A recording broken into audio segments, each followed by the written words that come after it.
Just when I thought you can't get any wilder when it comes to these hybrids and tribrids, Dua decides to drop a mix that, I don't know, yo, you must be tripping on shrooms or LSD to start thinking of these combinations, but when you mix Aventus, obviously, it's like the base, it's like the sazon in any Spanish cooking, mixed with Bleu de Chanel EDT and Bvlgari Tygar, what are you getting in this bottle? Let's roll my motherfucking music, because I just got it in and I'm very curious on how it smells.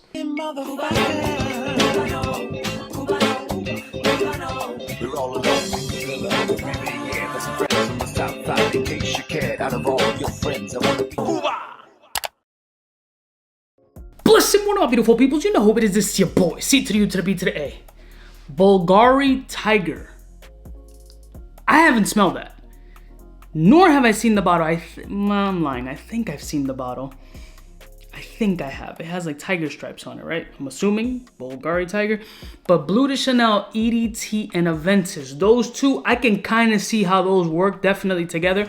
I've never smelled Bvlgari Tygar, so it's going to be kind of interesting to see how this combination is really going to work together. I got the fragrance here, and of course any Aventus combination has to have Poseidon's in it, so this is Poseidon's Bleu Tygar Cologne. Poseidon's Bleu Tygar Cologne. It is a very interesting blend that I selected because I knew that this was going to be a hit right from jump. Anything with Aventus and Bleu de Chanel, those two in my brain were absolutely going to work. I just wanted to see what that Bvlgari Tygar was going to add to the mix. I mean, just thinking about Bleu de Chanel and Aventus, you can kind of see how that marries. So I just want to see what kind of, differences I got here. So I just pulled the test strip out. I haven't smelled it. This is literally fresh out of the mailbox from my order. So let's see what's what and see what Poseidon's Bleu Tygar Cologne is doing. Okay, it starts off very, very much of a 50-50 split between Bleu de Chanel and Aventus. Very sharp, like 50-50 down the middle. You get a Bleu de Chanel opening right from jump, but that Aventus bergamot pineapple combination is just right under it, like just literally coasting on each other. They're kind of battling in the opening, but Bleu de Chanel is definitely taking precedence here, which is unusual because in these Poseidon combinations, the Aventus portion takes over. All right, there's a little bit of an herbal essence here. I've got the urge. She's got the urge to burble. That has to be coming from that Bvlgari Tygar, and that's just pure assumption. You get a strong note of bergamot, black currant here. The citrus here is very nice, but there's a dry herbalness here that really helps separate those two. It has to be that Bvlgari Tygar, but again, it's assumption. I've never smelled it. Let me hit y'all with the notes because I'm curious about it. Sicilian lemon, bergamot, black currant leaves, apple, pineapple, spearmint. Actually, I do get a little bit of a spearmint thing. Pink pepper, grapefruit, ginger, isoe super, nutmeg, jasmine, sambac, birch, labdanum, pink berries, patchouli, sandalwood, oak moss, vetiver, incense, vanilla, ambergris, cedarwood, and white musk. So those are the woods, and that wood essence that I'm picking up is that cedarwood and that vetiver vibe. The vetiver vibe, it's mentioned at the base of it, but it's really kind of opening slight mid. This is an easy mass appealing fragrance with really no thought process behind it as far as selecting the shit and wearing it and hoping it doesn't offend anybody. This will absolutely not offend and has massive mass appeal inside of it. That's interesting. When the brain picks up the note breakdown and you start to pinpoint, I think that's still such a fucking cool vibe. Like when you start reading the notes, and I wish I would have done more note reading in the beginning of my journey, but I just really wanted to not only try to develop my nose, but really go off the fucking cuff. Try to pinpoint these things, but once you read something, your nose starts to identify its memory of something like spearmint, for example, and then you start to pick it up. Yeah, the brain is fucking amazing. So the Sicilian lemon and bergamot aspect on the opening is very present along with that black currant.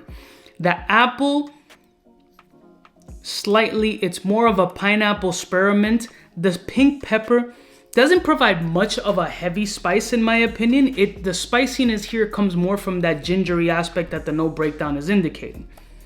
But the vetiver and cedar component is definitely present. Let me check this on skin. If it's as good on skin as it is on paper, this is gonna be one of those mass appeal bangers for sure. Wow. Very different on skin than it is on paper. Like the notes completely scrambled off of my skin. So that bright Bleu de Chanel opening that I got off paper is not at all present on wet skin, which is fucking wild.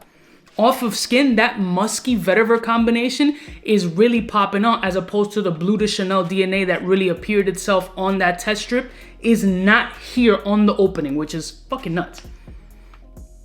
Oh, massively better on skin. And very unique. So it doesn't feel like such a clouded, mass appealing whore on paper, which I was looking forward to. But now on skin, on my skin, the vetiver and citric bergamot blackcurrant combination is really doing something fucking awesome. Wow. Now I'm gonna tell you, I did 2 sprays of this on my skin. And it doesn't feel like it's a powerhouse performance based off of my skin. I don't feel like there's that clouded sillage duo bubble that I usually get on some fragrances. Now in the beginning, it smelled like a little bit of a mess on my skin with that vetiver and muskiness really trying to overpower everything that's going on, but it's really calmed down into something a little bit more refined and actually really nicely blended, but isn't a beast projection off of 2 sprays. It actually feels a little bit more tame and chill, let alone loud and obnoxious. I could see how that Bvlgari Tygar is adding that element, separating itself from the Aventus and Bleu de Chanel, but this is fire. You know what the fucked up part is? That this is all based on an Aventus kind of base, and the part that I really enjoy about it is that Aventus is really taking like 3rd seat on here, and it's not the prominent note. Although it starts with Aventus being that Poseidon blend, Aventus is kind of just chilling at the base.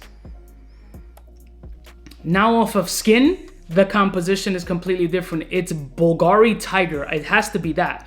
And then followed by Bleu de Chanel and Aventus. Very fucking nice, actually. This is a quite unusual combination. Not one that I could imagine as far as how the Bvlgari Tygar was going to play its position. Very nice. Scale of 1 to 10, I would rate this joint like a 8.2. Very nice. Absolutely a ball sprayer. Easy tribrid. This can be a fragrance on its own. Wow, I like this shit. Full ball spray.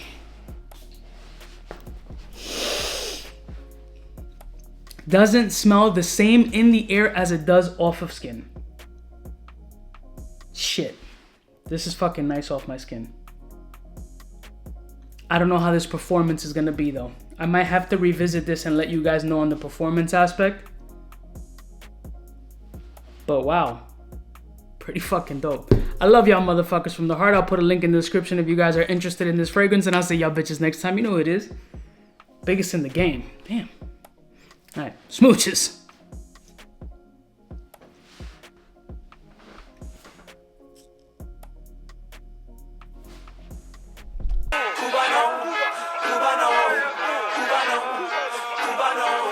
What's fresh?